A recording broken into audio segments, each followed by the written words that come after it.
Hello, my name is Daniel Sadowski and I'm the design director at Rebel Wolves. I would like to welcome you to the Blood of Dawnwalker summer gameplay video. Our game is a story-driven, open-world dark fantasy RPG set in medieval Europe. The game is currently in pre-beta stage, and what we are going to show you is just a part of one of the mid-game quests. It's a really cool story involving legendary swords and a haunted almshouse, but today we'll focus on showcasing our gameplay systems. We're starting on the outskirts of Svartro, the game's largest city and the capital of Vale Sangora. From here, we could head anywhere the eye can see, explore ancient ruins or sabotage vampire blood transports. But it's not just about where or when you go. It's also about how you approach the main quest and shape the story, making each playthrough uniquely your own. For now, we're following the road. Coen is on his way to the city's cathedral, chasing leads about a powerful weapon said to be hidden in its crypts. But first, we'll have to deal with some bandits who camped out by the main road. Traveling through Vale Sangora is never boring. The world is dense with quests, random encounters, and locations steep in lore. This will be a great opportunity to show you our combat system. Our goal was to make the player feel like a real swordmaster who closely observes his enemies. We'll begin this fight by using acrid dust to stun one of the enemies. Now, when you attack, you choose one of four directions: up, down, left or right, in order to hit the opponent where he's unable to parry. And similarly, when defending, you have to take note of the enemy's intent and the direction of the attack. On the left side of the screen, just above Coen's health, you have activation charges that will be filled in with each successful attack, block and parry. Once they are full, you can use one of the active abilities which allow you to take a more tactical approach to fighting. We started the fight by throwing some acrid dust, and now let's cast Burning Blood. It's a hex which boils the enemy's blood and burns their skin, dealing physical damage over time. Alright, time to finish this fight. Let's use the final activation charge to cast the artery attack, which actually decapitated the last opponent. Our hero quickly dispatched the bandits, so let's loot a few items they've left behind and open the inventory. First of all, let's replenish our health by eating something, and then take a closer look at this cool-looking weapon we just picked up. Ah, it has better stats than our current weapon, so let's equip it right now. We've also leveled up, so let's use this opportunity to spend the newly acquired skill point in one of Coen's skill trees. The skills in the Blood of Dawnwalker are divided into 3 trees, one for human, one for vampire, and one shared between the two. We also have an active abilities panel. We can use it to unlock additional abilities to use during combat. Note that during the day, the health bar is not regenerating. You need to find consumables like the one we've just eaten. The hexes we've just used also consume some of Coen's health. Be aware of that. The way our magic system works, there's always a price to pay for manipulating reality. But we can make it sting a bit less. Let's level up the Frugal Witchcraft skill, so next time we'll cast a hex, it'll consume fewer of Coen's health points. Now that we've wrapped up the encounter with the bandits, we can be on our way to get inside the city. Right now, Coen hasn't done enough to ruffle the vampire lord's feathers, so the guards will just wave us through. But the more damage you cause, the more suspicious and aggressive they'll become. So when you play the game yourself, you'll have to decide whether you want to challenge the vampires openly, or lay low until you're ready to strike and surprise them. It's even bigger than I remembered. And it's grander than before. They're putting in new stained glass. The Knyaz doesn't deny the old faith. Out of my face. This is the rich district of the city, Silberkreis. There's also Altenmarkt, Neustadt, and the Middens. Each of the boroughs has its own feel and character. Get your stinking ass out of here. I was just passing through, I swear. I got tired. And sat down and started begging. Looming high over the city is Brancis's castle, Greifberg. He took it over when he slaughtered the human ruler of the valley, Skender, as shown in the trailer we shared with you earlier in January this year. In order to complete the main quest and save your family, you'll have to storm the castle, alone or with help of friendly NPCs. We could do it right now if we wanted, but it would be super challenging. No more drink for you, my friend. Go home. Oh, let me. I just want to. Oh, let me in. You made a mess, and it's not that kind of inn. Let's check the map. The cathedral is really close. There's plenty of other places to see and things to do here. A couple of inns, a medic, a blacksmith, an armorer, and other merchants. You can see that not only the vampires came out of the shadows. This creature on the right is called an Uriash. Look around, especially at night, and you'll learn humans have lots to fear, not just the vampires.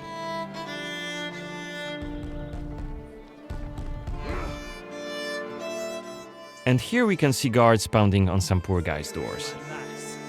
What is it about? Disrespected Yaz, singing songs that mocked him and the faith. Who told you this nonsense? Was it Livia? It's just one of many different community scenes we're implementing in the game. Watch them closely when you play, as they might point you to new quests and hidden treasures, or signal changes in the game's world. Once again, I humbly beg of thee. I humbly... Ouch! I don't want to say it, Mum. It's a prayer. It's what we have to say.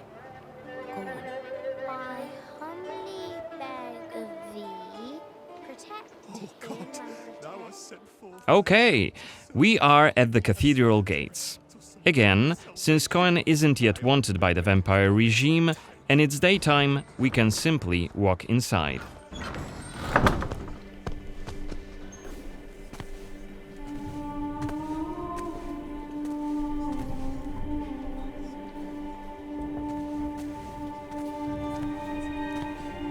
The baptism of a newborn is a solemn moment, doubly so.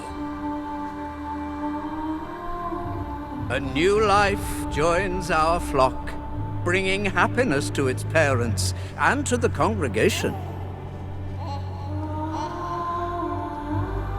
Natus ex sanguine est, alitur sanguine, et in sanguine morietur. Ego te baptizo in nomine Dei. Amen.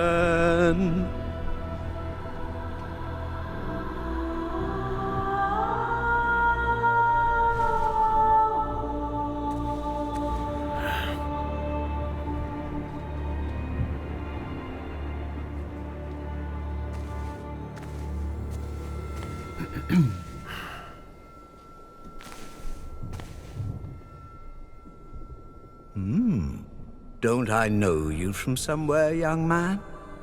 Laslia, maybe? I'm sorry, but you must be mistaken. Am I? Perhaps. Perhaps. My memory isn't what it used to be. Come with me. I'll take your confession. Thank you, but I have no need for confession. Ah. So you deem your conscience clear? I wouldn't go that far. But I'm sure you're a busy man, Father. So while I appreciate the offer, I feel that my soul shouldn't be your priority. I won't press the matter. You are quite correct. I have many other duties to attend to. But please remember that in order to be saved, we all need to repent. Myself included. I hope we can speak again soon. Good day to you, Coen.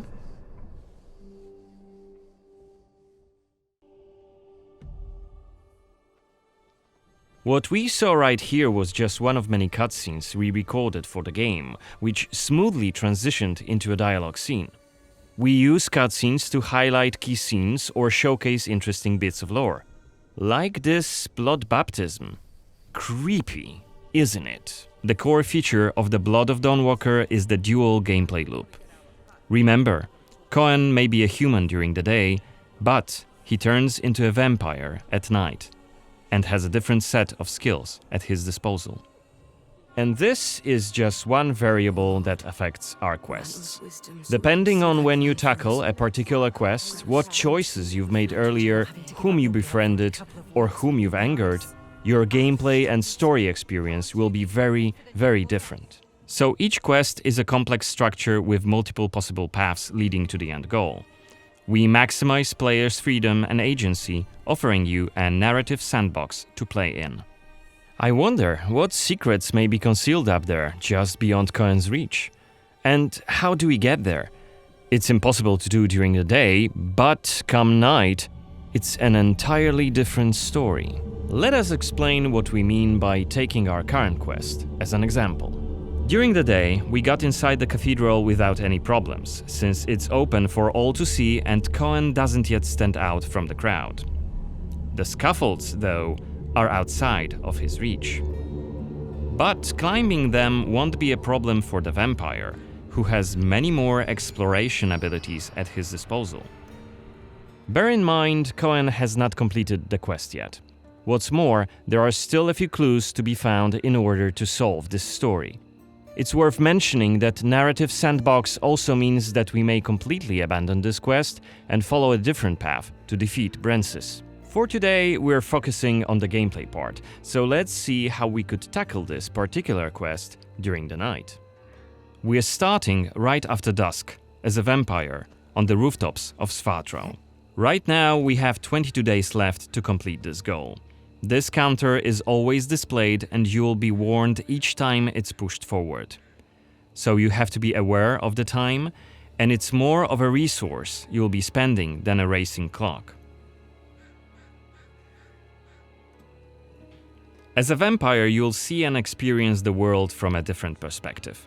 You can travel quickly and easily access places beyond the reach of regular humans.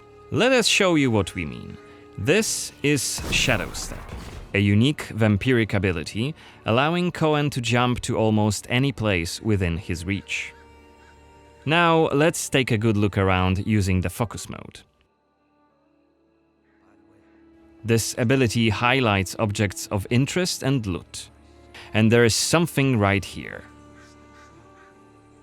This time it's just some items to grab, but on other occasions, who knows, you might come across a hidden quest. Looks like our health is quite low. This is because, as a vampire, your health bar also represents your hunger level, and you start each night thirsting for blood.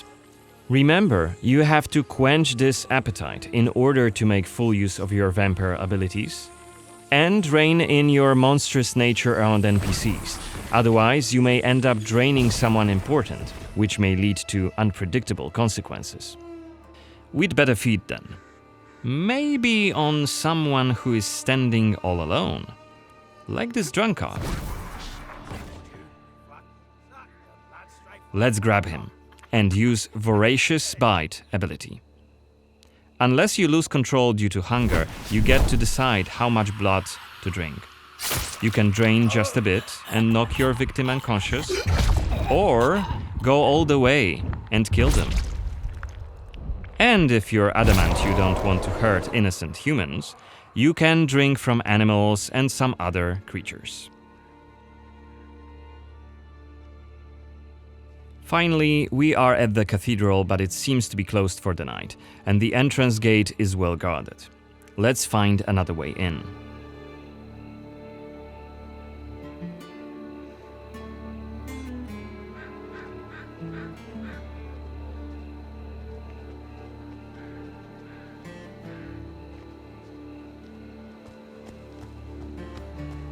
Shadow Step is not the only vampiric ability you're gonna learn during your playthrough.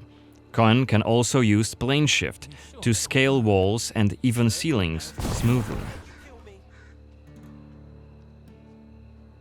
This will allow us to explore every nook and cranny of the cathedral.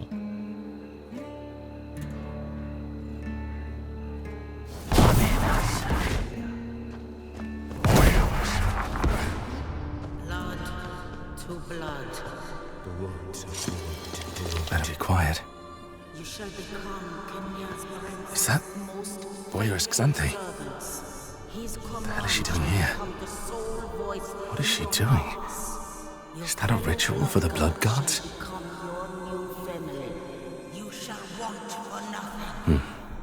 They're covering up the old paintings. Why? One of the workers must have left it. Seems that the cathedral complex is quite big. The main building, cloisters, inner courtyard. The entrance to the crypt could be anywhere. Won't get anything done just standing around. Still. This was a scene investigation, a mechanic we used to zoom in on and showcase key clues. This time we had a chance to learn more about the vampire's plans. Looks like they're keen to cover up the old frescoes, so that's something we could take a look at. This way we could learn more about the cathedral's past.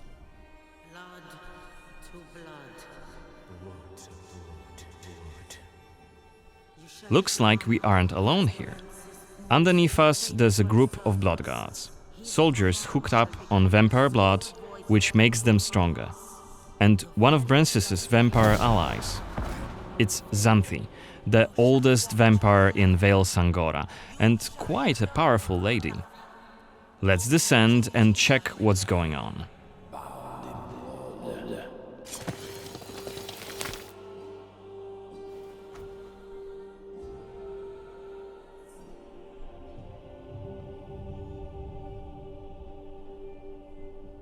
Don't think I don't see you skulking in the shadows. Come out!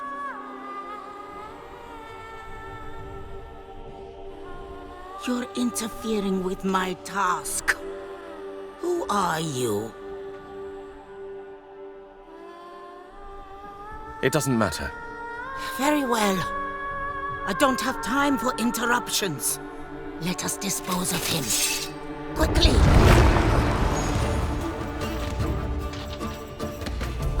You've withstood it. Fascinating. Coen is using his claws to attack when in vampire form. Blood guards are dual-wielding opponents. Their attacks are pretty strong. Of course, even when fighting with claws, combat is still directional. Don't worry, Coen can still use his sword as a vampire. You haven't lived long.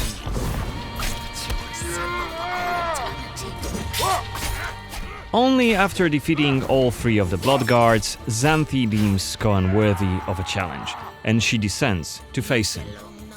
She uses her blood control powers to cast a multitude of attacks, like her blood whips that hit Coen from left and right. Xanthi is protected by a powerful vampire ability. Once her stamina runs out, Coen will have an opportunity to strike and deal some damage. But be careful, cause Xanthi is quick to counterattack and she will also try to restore her blood. Meanwhile, look at the indicator just below her health and stamina. It's a timer for the boiling blood skill that you've seen in the CGI trailer. So, if we don't hurry, the timer goes down to 0 and Coen will eventually explode. And we're dead. Remember, we were only mid-game here, and Xanthi is one of the game's most punishing enemies. Defeating her right here and right now is very much possible, but it would be hellishly difficult. A fun challenge for hardcore players. Otherwise, we could load the game and explore the cathedral without drawing her attention. Or try to get to her while she's not surrounded by bodyguards. Xanthi, like all other vampire allies, has her own questline. Explore it, and you can learn more about her past, motivations, and maybe even try to reason with her. What you do is entirely up to you. Remember, our design principle is the narrative sandbox. There is no difference between main quests and side quests. There's just different stories that you weave together into your own unique adventure. But that's coming in 2026. For now, I'd like to thank you for joining me on this gameplay video presentation. We've just shown you a tiny glimpse of the Blood of Dawnwalker. There's definitely more to come in the coming months, so stay tuned for any updates being posted on our social media profiles. Goodbye!